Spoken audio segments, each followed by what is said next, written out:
हम प्रकृति की बात करें तो प्रकृति का मतलब होता है भूजस्य।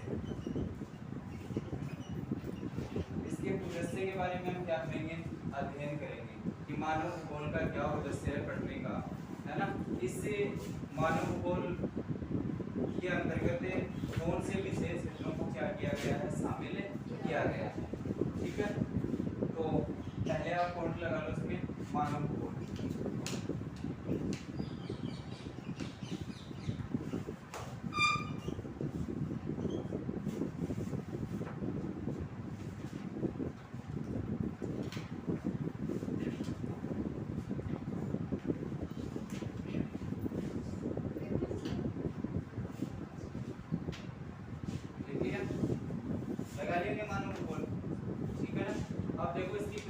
बात करें, देखो भूगोल का अर्थ हमने जान लिया था, है ना, इसकी परिभाषा के बारे में। ठीक है, यदि हमें मानव भूगोल की बात करें तो इसके अंतर्गत किसका अध्ययन किया जाएगा, मानवीय पक्षों का क्या किया जाएगा, अध्ययन किया जाएगा। यानी मानव से संबंधित जो भी भाग है या तत्व है उनका अध्ययन किसके अंतर्गत किया जाएगा, मानव भूगोल के अंतर्गत किया जाएगा। ठीक है, फिर ये आपको ये भी बताया गया था कि भौतिक जो भूगोल है उसका प्रभाव किस पर देखने को मिलता है, मानव भूगोल पर उसका प्रभाव देखने को मिलता है। अर्थात मानव भौतिक वातावरण से, अर्थात प्राकृतिक वातावरण से, पर्यावरण से, वातावरण से मनुष्य क्या होता है, प्रभावित होता है। ठीक है, तो दोनों में यानी भौगोलिक वातावरण मानव पर क्या प्रभाव डालता है, ठीक है ना, इन दोनों के मध्य जो अंतर संबंध पाया जाता है उसका अध्ययन किसके अंतर्गत किया जाता है, मानव भूगोल के अंतर्गत किया जाता है। तो मानव भूगोल की परिभाषा क्या हो जाएगी, वह विषय जिसके अंतर्गत मानवीय पक्षों का क्या किया जाता है, अध्ययन किया जाता है, या मानवीय भागों का जिसके अंतर्गत अध्ययन किया जाता है। या हम ये कह सकते हैं, इसकी ये परिभाषा दी जा सकती है कि भौगोलिक वातावरण और मानवीय पर्यावरण के बीच में पाए जाने वाले अंतर संबंध को क्या कहा जाता है, मानव भूगोल कहा जाता है। यानी जो भौतिक वातावरण होता है, या इसको भौगोलिक वातावरण भी कह सकते हैं, भौतिक वातावरण और मानवीय जो पक्ष होते हैं,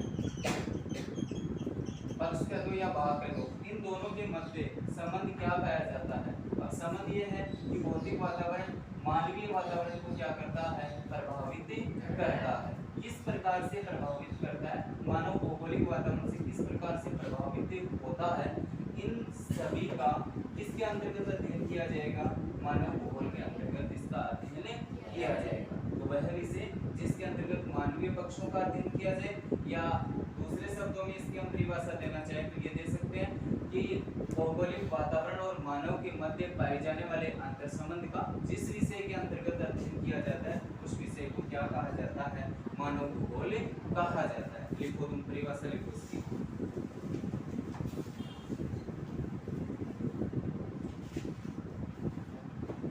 देखो, मानव भूगोल विकास के विभिन्न चरणों में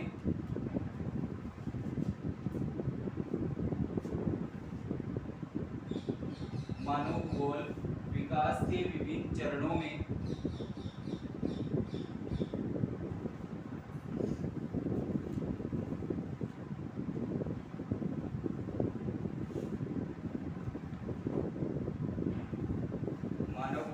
विकास के विभिन्न चरणों में पड़ने वाले भौगोलिक प्रभावों का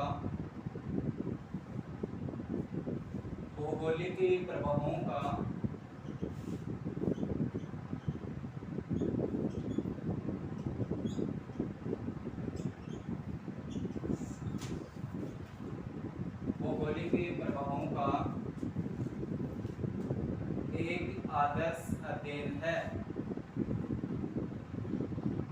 एक आदर्श अध्ययन है।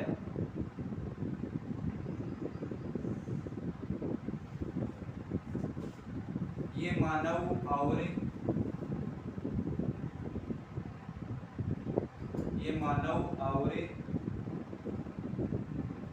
उसके भौतिक वातावरण के ये मानव और के भौतिक वातावरण के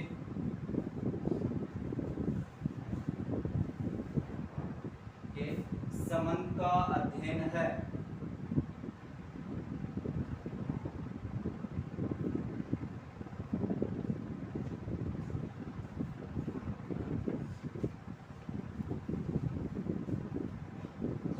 भौतिक वातावरण के संबंध का अध्ययन है। लिख लिया सभी ने? अब लिखो आगे।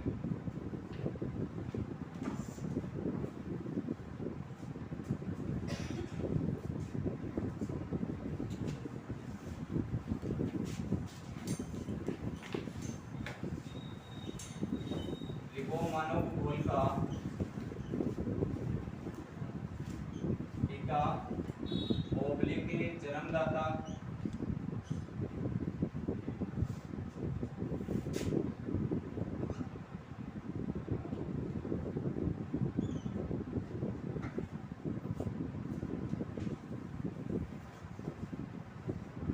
मानव भूगोल का पिता जन्मदाता। एक और आता है जनक भी लिख सकते हो भैया।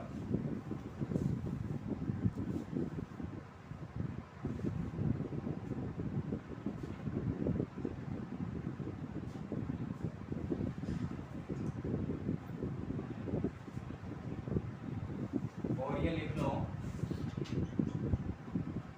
हेनरी ग्रेडजेल।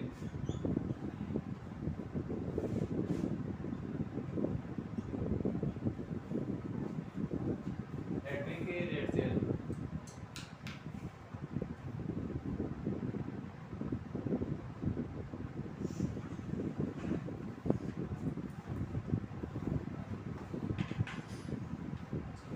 यानी मानव भूगोल का पिता जन्मदाता या जो जनक कहा जाता है वो किसको कहा जाता है? हेनरी ग्रेडजेल कहा जाता है। किसको कहा जाता है? हेनरी ग्रेडजेल को कहा जाता है। इसका विकास करने वाला का जो श्रेय जाता है वो किसको जाता है? हेनरी ग्रेडजेल को जाता है। ये जर्मनी देश का रहने वाला था। कौन से देश का रहने वाला था? जर्मनी देश का रहने वाला था। इसने पुस्तक लिखी थी। उस पुस्तक का नाम था एंथ्रोपोजोग्राफी पुस्तक थी और उसमें किसका वर्णन किया गया था? मानव भूगोल का वर्णन किया गया था। इसलिए मानव भूगोल का जो जनक माना जाता है या जो पिता माना जाता है वो किसको माना जाता है? हेनरी ग्रेडजेल को माना जाता है। कई बार बोर्ड एग्जाम में ये क्वेश्चन पूछा जाता है कि मानव भूगोल का जनक कौन है? तो कौन है? हेनरी ग्रेडजेल। चाहे हमें जन्मदाता का नाम दे दे, चाहे पिता का नाम दे दे, चाहे जनक नाम दे दे, एक ही बात है। और वो किसको माना जाता है? हेनरी ग्रेडजेल को माना जाता है। ठीक है ना?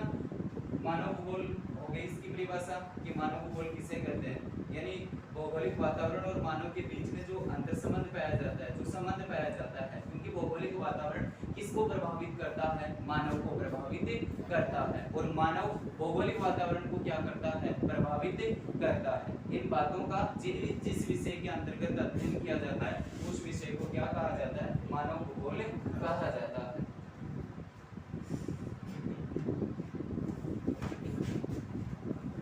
उसके बाद में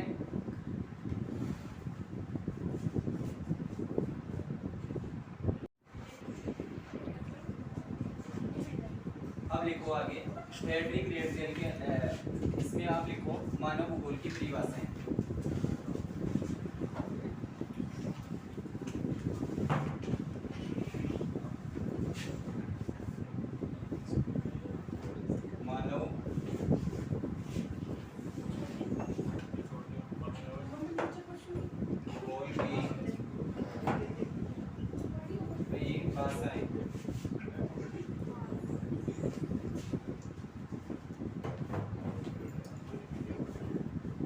मानव भूगोल की परिभाषाएं।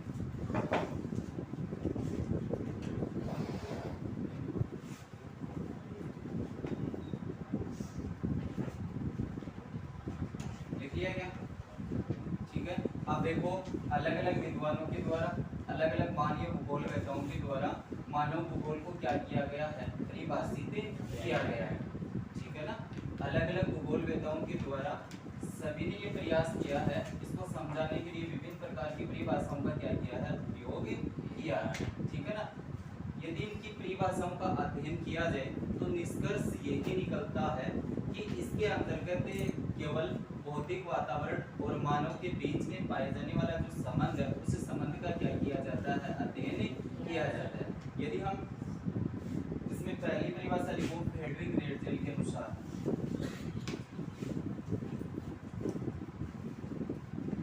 फ्रेडरिक रेटजेल के अनुसार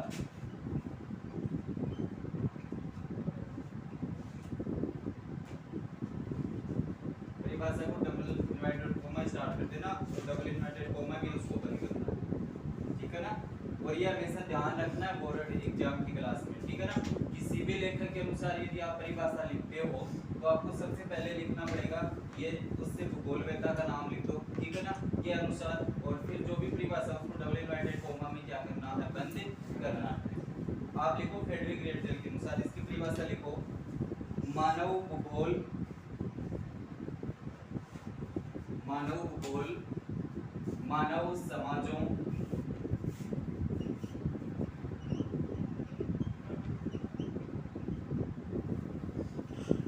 मानव भूगोल मानव समाजों और धरातल के बीच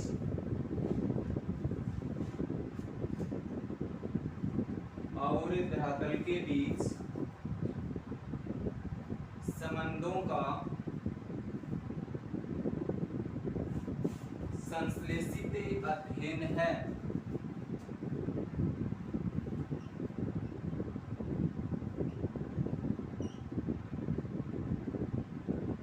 संश्लेषित अध्ययन है।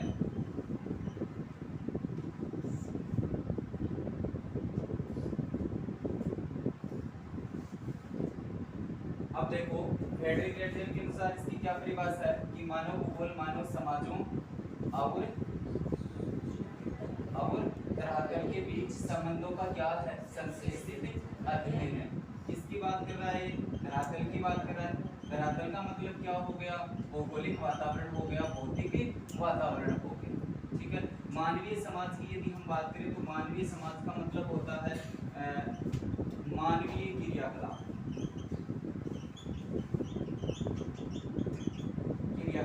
यानी मानव के द्वारा पृथ्वी के धरातल पर कौन से कार्य किए जाते हैं, उन कार्यों और धरातल के बीच संबंधों का क्या पाया जाता है, जुड़ाव पाया जाता है। एक दूसरे से वो एक दूसरे पर क्या रहते हैं, निर्भर रहते हैं। कहा जा सकता है निष्कर्ष रूप से कि मनुष्य को कौन प्रभावित करेगा, भौगोलिक वातावरण प्रभावित करेगा। किसको प्रभावित करेगा, मानवीय क्रियाकलापों का क्या करता है, प्रभावित करता है। तो मानव के द्वारा जो कार्य किए जाते हैं, है ना, और भौतिक वातावरण के द्वारा उस पर क्या प्रभाव पड़ते हैं भौतिक वातावरण से, उसका अध्ययन करना ही क्या कहलाता है, मानव भूगोल कहलाता है। किसने दी है परिभाषा, फ्रेडरिक रेटजेल के अनुसार। उसने ये कहा है कि मानवीय समाजों या मानव जो समाज है, ठीक है, मानव समाज का मतलब है कि मानवीय जो पक्ष है, मानवीय जो तत्व है, मानव जो क्रियाकलाप करता है वो और धरातल के मध्य जो अंतर संबंध पाया जाता है उस अंतर संबंध का मानव भूगोल के अंतर्गत क्या किया जाता है, अध्ययन किया जाता है।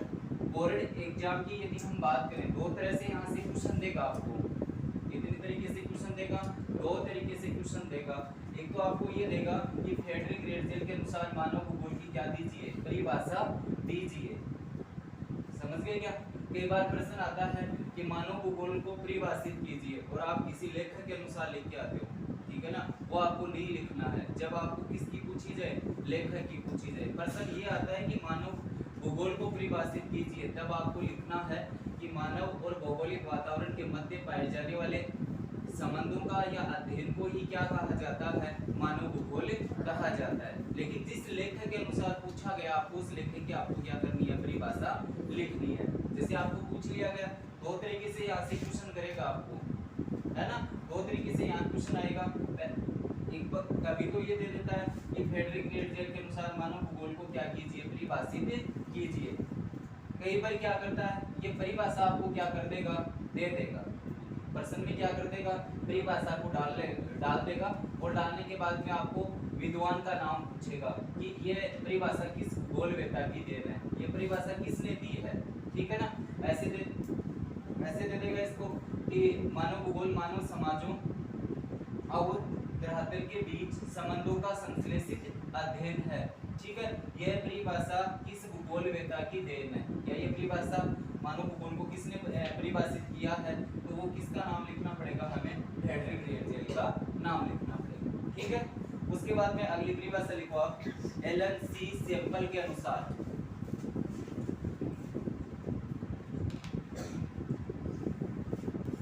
और मैंने आपको ये बता दिया कि फ्रेडरिक रेटजेल कहाँ का निवासी था, कहाँ का रहने वाला था, जर्मनी का रहने वाला था। सेकंड नंबर पे लिखो एलन सी सैंपल के अनुसार।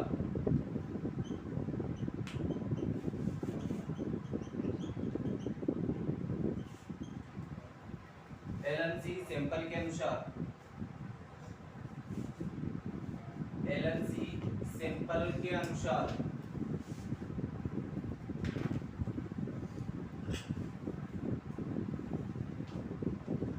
देखो, मानव भूगोल अस्थिर पृथ्वी, अस्थिर पृथ्वी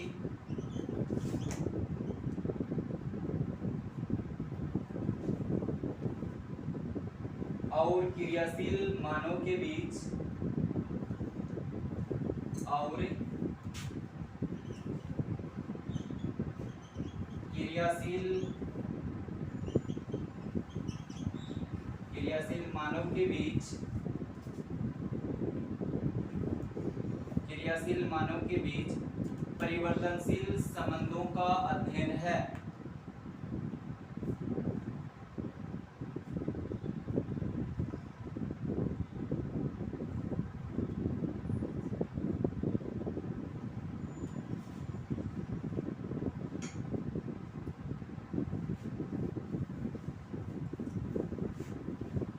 अब देखो, एलन सैंपल ने क्या कहा है कि अस्थिर पृथ्वी, पृथ्वी क्या नहीं है, स्थिर नहीं है, है ना, क्योंकि पृथ्वी की जो पृथ्वी का जो ग्रहतल है ना, या यूं कहें कि भौतिक वातावरण है, उसमें भी क्या होता रहता है, परिवर्तन होता रहता है। ठीक है, और मानव भी क्या नहीं है, स्थिर नहीं है, क्रियाशील है। मनुष्य भी कुछ न कुछ क्या करता रहता है, अपने जीवन यापन करने के लिए कार्य करता रहता है।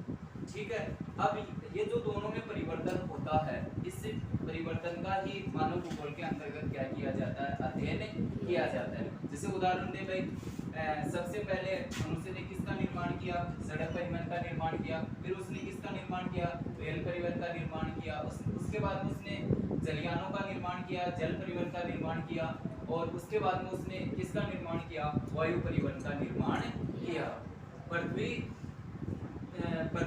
तो क्या उपलब्ध करवा दिया गया, पृथ्वी के द्वारा या भौतिक वातावरण के द्वारा या प्रकृति के द्वारा उसको धरातल उपलब्ध करवा दिया गया, और मनुष्य उस पर किसका कार्य, मनुष्य उस पर परिवर्तन करके उस धरातल को समतल बनाकर, काट छांट कर उसने किसका निर्माण कर दिया, उस पर जैसे परिवहन के साधनों का क्या कर दिया, निर्माण कर दिया, परिवहन के मार्गों का निर्माण कर दिया, है ना। तो प्रकृति और मानव दोनों ही क्रियाशील है, दोनों ही परिवर्तनशील है, दोनों में क्या होते रहते हैं, परिवर्तन होते रहते हैं। और इन परिवर्तनों का अध्ययन किसमें किया जाता है, मानव भूगोल के अंतर्गत इसका क्या किया जाता है, अध्ययन किया जाता है। ये किसका ऐसा किसने कहा है, एलन सी सैंपल ने कहा है। ये कहाँ की निवासी थी, कहाँ की भूगोलवेत्ता थी, अमेरिका की। कहाँ की थी, संयुक्त राज्य अमेरिका की, अमेरिका की ये निवासी थी। और फ्रेडरिक रेटजेल की क्या थी, शिष्या थी, इसकी ये क्या थी, स्टूडेंट थी। ठीक है ना। तो एलन सैंपल के अनुसार अस्थिर पृथ्वी और क्रियाशील मानव के बीच परिवर्तनशील संबंधों का अध्ययन ही क्या कहलाता है, मानव भूगोल कहलाता है। कहाँ की रहने वाली थी भाई ये, अमेरिका की रहने वाली थी। किसकी शिष्या थी, फ्रेडरिक रेटजेल की क्या थी, ये शिष्या थी। ये इसके पास में पढ़ा करती थी भाई। उसके बाद में लिखो आप, विडाल डी ला ब्लास के अनुसार,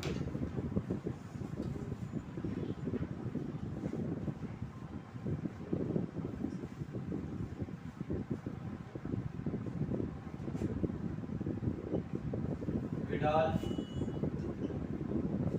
डी ला ब्लास के अनुसार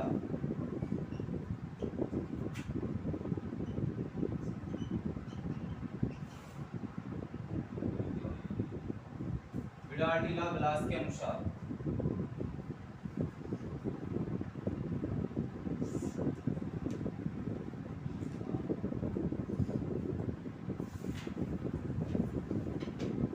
लिखो, हमारी पृथ्वी को नियंत्रित करने वाले,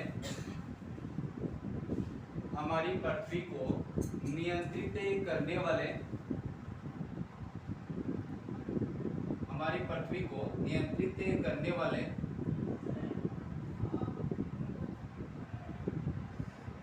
भौतिक नियमों तथा,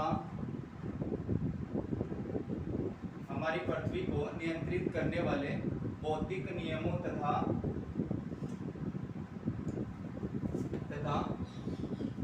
इस पर रहने वाले जीवों के मध्य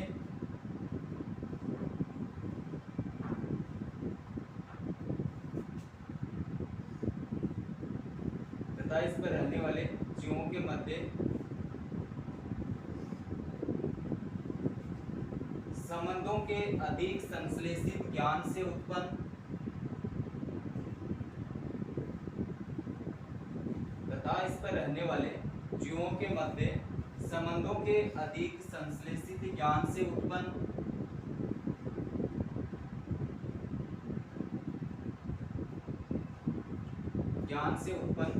विचारधारा है।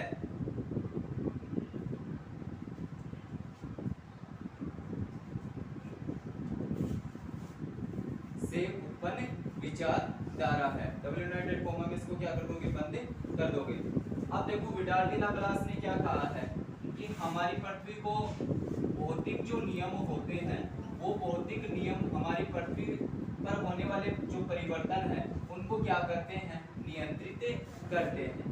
और इस पर रहने वाले जो जीव हैं भाई, जिनमें क्या पाया जाता है, जीवन पाया जाता है। और निश्चित सी बात है कि पृथ्वी के धरातल पर कार्यशील कौन रहता है, या कार्य कौन करता है, या क्रियाकलाप कौन करता है, या इस भौतिक वातावरण में परिवर्तन कौन करता है, वो किसके द्वारा किया जाता है, मानव के द्वारा किया जाता है। तो भौतिक वातावरण के द्वारा मानव को भौतिक नियमों से वो प्रभावित होता है और उस भौतिक वातावरण में रहकर वो क्या करता है, परिवर्तन करता है।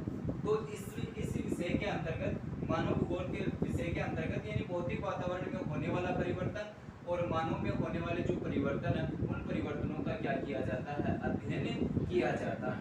और दोनों का अध्ययन करने से जो विचार उत्पन्न हुआ, उस विचार को क्या कहा गया है, मानव भूगोल कहा गया।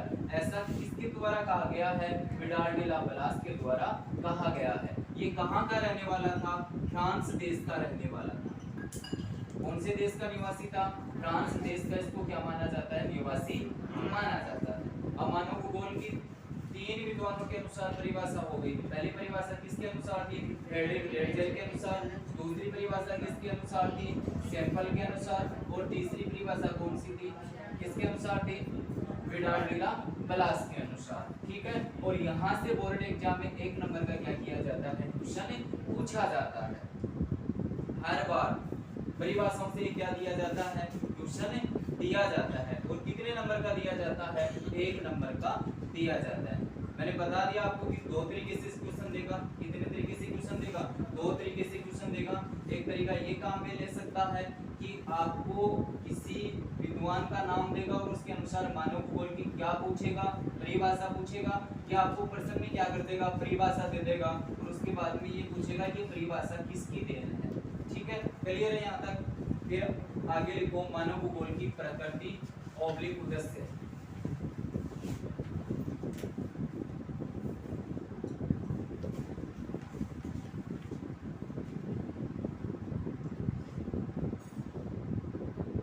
मानव भूगोल की प्रकृति ऑब्लिक उद्देश्य।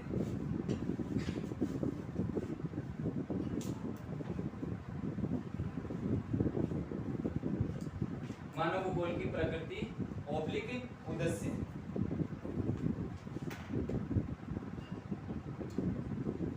अब देखो, मानव भूगोल की प्रकृति कहते हैं, या इसको क्या कहते हैं, उद्देश्य कहते हैं। कि मानव भूगोल का उद्देश्य क्या है, किसकी दृष्टि से, अध्ययन की दृष्टि से।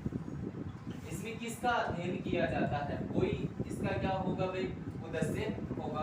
नंबर 1 पे लिखो आप, प्रदेश की जनसंख्या, प्रदेश की जनसंख्या, प्रदेश की जनसंख्या, प्रदेश की जनसंख्या। पहला उद्देश्य है मानव भूगोल का कि वो किसी प्रदेश की जनसंख्या के बारे में इसमें क्या किया जाता है, अध्ययन किया जाता है। किसी भी प्रदेश में, किसी भी क्षेत्र में, है ना, कितने लोग निवास करते हैं, उनका क्या किया जाएगा, अध्ययन किया जाएगा। अर्थात इसका मुख्य उद्देश्य है किसी क्षेत्र में निवास करने वाले जो मानव है उनकी संख्याओं का क्या करना, अध्ययन करना। तो इसके अंदर यदि हम जनसंख्या की बात करें तो किसी क्षेत्र में कोई निश्चित क्षेत्र होगा, देश, राज्य, महाद्वीप, और एक निश्चित समय में जो लोग निवास करते हैं उनकी कुल संख्या को क्या कहा जाता है, जनसंख्या कहा जाता है। कि किसी निश्चित समय में निश्चित स्थान विशेष पर कितने लोग निवास करते हैं, है ना, उनको क्या बोला, उसको क्या कहा जाएगा, जनसंख्या कहा जाएगा। और मानव भूगोल में जनसंख्या का क्या किया जाता है, अध्ययन किया जाता है। जनसंख्या के अंतर्गत जनसंख्या घनत्व, जनसंख्या वितरण, जनसंख्या किसे कहते हैं, जनसंख्या को कौन कौन से भौगोलिक जो कारक हैं वो प्रभावित करते हैं, उसके साथ साथ जनसंख्या वृद्धि के कारण उनको कम करने के उपाय आदि बातों का इसके अंतर्गत क्या किया जाता है, अध्ययन किया जाता है। सेकंड पॉइंट लिखो, प्रदेश में विद्यमान प्राकृतिक संसाधन, प्रदेश में विद्यमान प्राकृतिक संसाधन,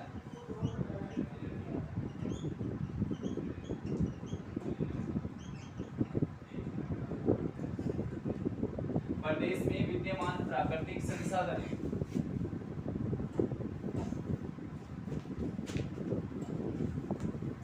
दूसरा इसका क्या उद्देश्य है कि किसी प्रदेश विशेष में पाए जाने वाले जो प्राकृतिक संसाधन है उसका क्या किया जाता है भाई, अध्ययन किया जाता है। अब देखो संसाधन किसे कहते हैं, वे वस्तुएं जो मानव के लिए क्या होती हैं, उपयोगी होती हैं, या वे वस्तुएं जो मानव की आवश्यकताओं की क्या करती हैं, पूर्ति करती हैं, उनको क्या कहा जाता है, संसाधन कहा जाता है। संसाधनों को दो भागों में विभाजित किया जाता है। कितने भागों में, दो भागों में, एक प्राकृतिक संसाधन और दूसरा कौन सा संसाधन है, मानवीय संसाधन। एक तो कौन सा संसाधन हो गया, प्राकृतिक संसाधन हो गया, और दूसरा कौन सा संसाधन होगा, मानवीय संसाधन हो गया। ठीक है ना भाई। संसाधन किसे कहते हैं, वो वस्तुएं जो मानव की क्या करती हैं, आवश्यकताओं की पूर्ति करती है, या प्रकृति में विद्यमान वो वस्तुएं जो मानव की आवश्यकताओं की पूर्ति करने में क्या रहती हैं, सहायक रहती है, मनुष्य के लिए वो उपयोगी होती हैं। ऐसी वस्तुओं को क्या कहा जाता है, संसाधन कहा जाता है। मुख्य रूप से इसको कितने भागों में विभाजित किया जाता है, दो भागों में विभाजित किया जाता है। एक प्राकृतिक संसाधन हो गया और दूसरा कौन सा हो गया, मानवीय संसाधन हो गया। प्राकृतिक संसाधन जिनका निर्माण कौन करता है, प्रकृति ने किया है, जिनका निर्माण जो प्रकृति में पाए जाते हैं, प्रकृति हमें उपहार स्वरूप उपलब्ध करवाती है, ऐसे संसाधनों को क्या कहा जाता है, प्राकृतिक संसाधन कहा जाता है। जैसे धरातल है, भूमि है, मृदा है, खनिज है, ठीक है ना, ये सारे कैसे संसाधन है, प्राकृतिक संसाधन है। और मानवीय संसाधन जिनका निर्माण किसके द्वारा किया जाता है, मानव के द्वारा किया जाता है, उन संसाधनों को क्या कहा जाता है, मानवीय संसाधन कहलाते हैं। जैसे जनसंख्या, शिक्षा, व्यवसाय, इनका निर्माण किसने किया है, मानव ने किया है, तो ये संसाधन किसके अंतर्गत आएंगे, मानवीय संसाधनों के अंतर्गत आएंगे। और इसका उद्देश्य ये है कि प्रदेश में जो प्राकृतिक संसाधन है उनकी मात्रा, उनका वितरण कितनी मात्रा में वो मौजूद है, क्योंकि ये प्राकृतिक संसाधन मानव की आवश्यकताओं की क्या करते हैं, पूर्ति करते हैं। तो इन प्राकृतिक संसाधनों के बारे में, किसी प्रदेश विशेष में पाए जाने वाले प्राकृतिक संसाधनों के बारे में क्या किया जाता है, अध्ययन किया जाता है। नंबर 3 पे लिखो,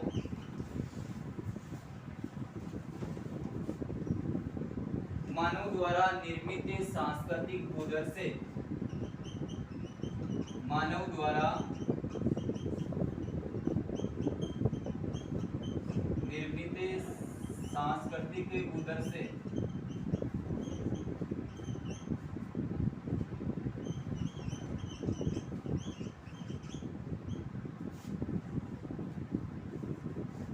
मानव द्वारा निर्मित सांस्कृतिक भूदृश्य। अब देखो भू का क्या अर्थ होता है? भूमि, ठीक है। और दृश्य का क्या अर्थ होता है? दिखाई देना। क्या होता है? दिखाई देना। अब देखो भूमि पर जो दृश्य दिखाई देते हैं हमें, कौन से दृश्य? मानव निर्मित, जिनका निर्माण किसने किया? मानव ने किया। ऐसे पृथ्वी पर पाए जाने वाले दृश्य, ऐसी वस्तुएं जिनका निर्माण किसने किया? मानव ने किया, वो किसके अंतर्गत आ जाएंगे? सांस्कृतिक भूदृश्य के अंतर्गत आ जाएंगे। यदि मैं प्राकृतिक तत्वों की बात करूं या भौतिक तत्वों की बात करूं, तो भौतिक तत्व वे तत्व होते हैं या भौतिक जो वस्तुएं, वो वस्तुएं होती हैं जिनका निर्माण किसने किया है? प्रकृति ने जिनका निर्माण किया है। वो किसके अंतर्गत आ जाएंगे? भौतिक भौगोलिक तत्वों के अंतर्गत उनको क्या किया जाता है? शामिल किया जाता है। जैसे पृथ्वी है, धरातल है, पर्वत है, पठार है, मैदान है, सूर्य है, चंद्रमा है, ग्रह हैं, ये सारे कैसे तत्व हैं? भौगोलिक तत्व हैं, भौतिक तत्व हैं, ठीक है ना। और सांस्कृतिक भूदृश्य कौन से होंगे? सांस्कृतिक तत्व कौन से होंगे? जिनका निर्माण कौन करता है? मानव के द्वारा उनका क्या किया जाता है? निर्माण किया जाता है। वो किसके अंतर्गत आ जाएंगे? सांस्कृतिक भूदृश्यों के अंतर्गत आ जाएंगे, मानव द्वारा निर्मित तत्वों के अंतर्गत आ जाएंगे। अब आपको देखो, मानव के द्वारा जो निर्मित दिखाई देते हैं इस धरातल पर, भाई मकान का निर्माण किसने किया? मानव ने किया। परिवहन के मार्गों का निर्माण किसने किया? मानव ने किया। उद्योगों का निर्माण किसके द्वारा किया गया? किसके द्वारा किया गया? मानव के द्वारा इनका क्या किया गया? निर्माण किया गया। तो मानव भूगोल के अंतर्गत मानव द्वारा जिन भूदृश्यों का या पृथ्वी के धरातल पर जिन वस्तुओं का निर्माण किया गया है ना, जिन चीजों का निर्माण किया गया है, उसका अध्ययन किसके अंतर्गत किया जाता है? मानव भूगोल के अंतर्गत किया जाता है, ठीक है। उसके बाद में अगला लिखो चौथा, मानव वातावरण के मध्य समायोजन।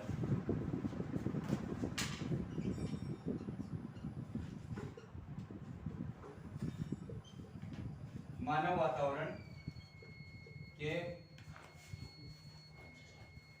मध्य समायोजन।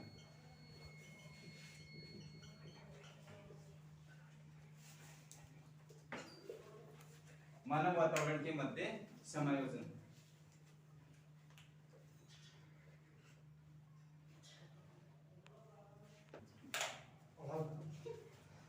लिखो मानव वातावरण के मध्य समायोजन, लिख लिया है। उसके बाद में अगला लिखो विभिन्न प्रदेशों के मध्य, विभिन्न प्रदेशों के मध्य आर्थिक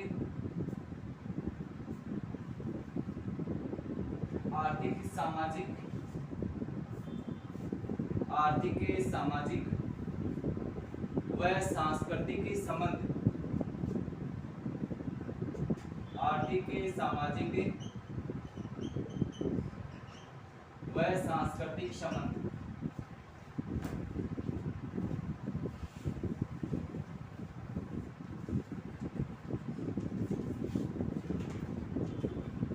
अब देखो आर्थिक का मतलब होता है ना, आर्थिक में देखो अर्थ प्लस इक है। अर्थ का होता है काम, मनुष्य अपना जीवन यापन करने के लिए क्या करता है? कार्य करता है, और उस कार्य के बदले उसको किसकी प्राप्ति होती है? धन की प्राप्ति होती है। उसको किसके अंतर्गत शामिल किया जाता है? आर्थिक क्रियाओं के अंतर्गत शामिल किया जाता है। मनुष्य के क्रियाकलापों के अंतर्गत या काम के अंतर्गत उनको क्या, या आर्थिक क्रियाओं के अंतर्गत उनको क्या किया जाता है? शामिल किया जाता है। और इन क्रियाकलापों के लिए एक प्रदेश दूसरे प्रदेश पर क्या रहता है? निर्भर रहता है, ठीक है ना। एक तरह से हम बोल सकते हैं इसको कि व्यापार बोल सकते हैं, एक प्रदेश व्यापार के लिए एक दूसरे पर क्या रहता है, वह निर्भर रहता है। क्यों रहता है? क्योंकि किसी भी प्रदेश की भौगोलिक जो संरचना है वो क्या नहीं पाई जाती, समान नहीं पाई जाती। भौगोलिक संरचना क्या पाई जाती है, अलग अलग पाई जाती है। तो वहां पर संसाधन भी क्या पाए जाते हैं, अलग अलग पाए जाते हैं। इसलिए एक प्रदेश को दूसरे प्रदेश पर क्या करना पड़ता है, निर्भर रहना पड़ता है। भाई वो जो वस्तुएं एक प्रदेश में नहीं उपलब्ध होती हैं, जिन आर्थिक क्रियाओं का निर्माण एक जगह नहीं होता, एक प्रदेश में नहीं होता, तो वहां दूसरे प्रदेश में उन आर्थिक क्रियाओं का क्या होता है, निर्माण होता है। तो एक प्रदेश को सामाजिक, आर्थिक और सांस्कृतिक क्रियाओं के लिए एक दूसरे पर क्या करना पड़ता है, निर्भर रहना पड़ता है। ठीक है ना। और इस संबंध का अध्ययन किसके अंतर्गत करेंगे हम, मानव भूगोल के अंतर्गत करेंगे। यानी मानव भूगोल के अंतर्गत दो क्षेत्रों के मध्य होने वाले आर्थिक, सामाजिक और सांस्कृतिक जो क्रियाएं होती हैं उनका क्या किया जाता है, अध्ययन किया जाता है। उसके बाद में आप लिखो समय अनुसार विकास की दशा का अध्ययन।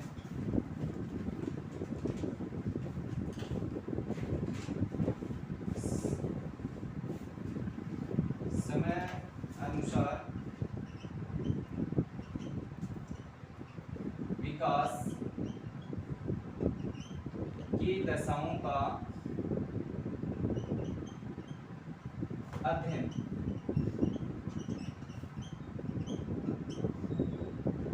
समय अनुसार विकास की दशाओं का अध्ययन।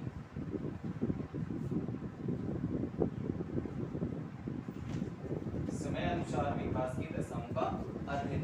अब देखो प्राचीन कालीन समय में मनुष्य के पास में देखो ज्ञान उपलब्ध नहीं था, तकनीकी उपलब्ध नहीं थी, तो उसको किस पर निर्भर रहना पड़ता था, प्रकृति पर निर्भर रहना पड़ता था, है ना। धीरे धीरे समय के साथ में मानव में ज्ञान का क्या होता गया, विकास होता गया। और उस विकास के साथ साथ मनुष्य ने धरातल पर क्या किए, परिवर्तन किए। तो समय के अनुसार मानव भूगोल के जो क्षेत्र हैं, विशेष क्षेत्र हैं, और उन विशेष क्षेत्रों में जो परिवर्तन होता है उन परिवर्तनों को इस विषय के अंतर्गत शामिल करके उनका क्या किया जाता है, अध्ययन किया जाता है। ठीक है ना। अब प्रश्न ऐसे बनता है कि मानव भूगोल की प्रकृति बताइए, उद्देश्य क्या, उद्देश्य बताइए कि मानव भूगोल का उद्देश्य क्या है। तो किसी प्रदेश की जनसंख्या को जानना, किसी प्रदेश के प्राकृतिक संसाधनों का अध्ययन करना, किसी प्रदेश के मध्य सांस्कृतिक और सामाजिक जो क्रियाएं होती है ना, उनके मध्य जो संबंध पाया जाता है उसका अध्ययन करना, और मानव भूगोल में समय के अनुसार जो परिवर्तन होते हैं उन परिवर्तनों का क्या करना, अध्ययन करना। यही किसका उद्देश्य है, मानव भूगोल का उद्देश्य है। उसके बाद में आप लिखो द्वैतवाद।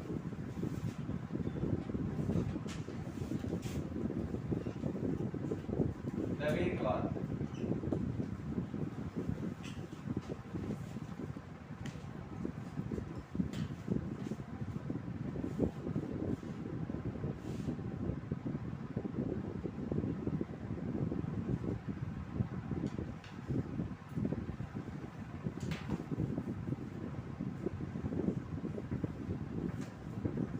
देखो, वाद का क्या अर्थ होता है, वाद का विचार होता है। वाद का क्या अर्थ होता है, विचार होता है। अब मानव भूगोल विभिन्न शाखाओं में क्या है, विभाजित है। कोई भी जो विषय है वो एक या एक से ज्यादा दो शाखाओं में क्या हो सकता है, विभाजित हो सकता है। इसमें द्वि का मतलब होता है दो, है ना, और वाद का मतलब क्या होता है, विचार होता है। यानी एक विषय में विभिन्न वो शाखाओं में क्या है, विभाजित है। विभिन्न शाखाओं में वो क्या है, विभाजित है। उसको ही क्या कहा जाता है, द्वैतवाद कहा जाता है। यानी किसी विषय का विभिन्न शाखाओं में क्या होना, विभाजित होना, लेकिन वो एक दूसरे की विरोधी होती है, यह आवश्यक नहीं है। एक दूसरे की क्या हो सकती है, एक दूसरे में सहायक भी हो सकती है। उसको ही क्या कहा जाता है, द्वैतवाद कहा जाता है। यानी मानव भूगोल में विभिन्न शाखाएं हैं, है ना। अध्ययन की दृष्टि से इसको विभिन्न शाखाओं में क्या किया गया है, विभाजित किया गया है। वो एक दूसरे की क्या नहीं है, विरोधी नहीं है। एक दूसरे का क्या नहीं करती, विरोध नहीं करती। एक शाखा दूसरी शाखा पर क्या है, निर्भर है, और तो इसको क्या कहा जाता है? द्वैतवाद कहा जाता है। लिखो भाई, लिखो, द्वैतवाद से आशय है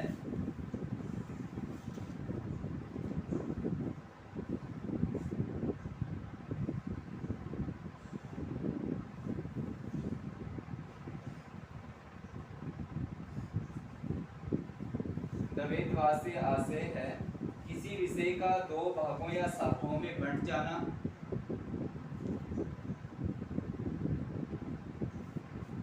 द्वैतवाद से आशय है किसी विषय का दो भागों या शाखाओं में बंट जाना।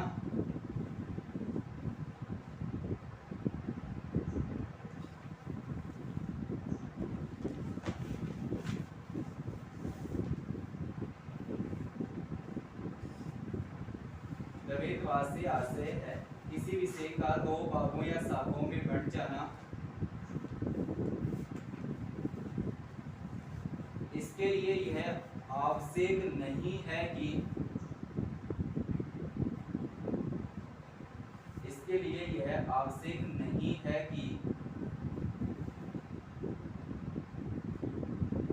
दोनों शाखाएं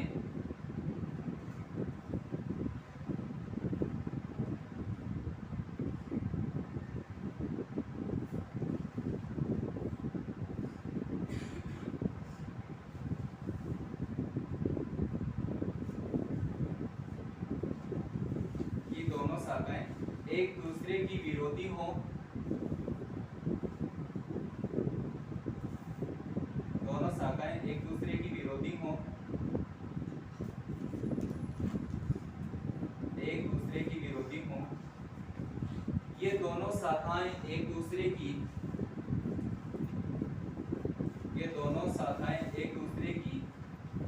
सहायक भी हो सकती है।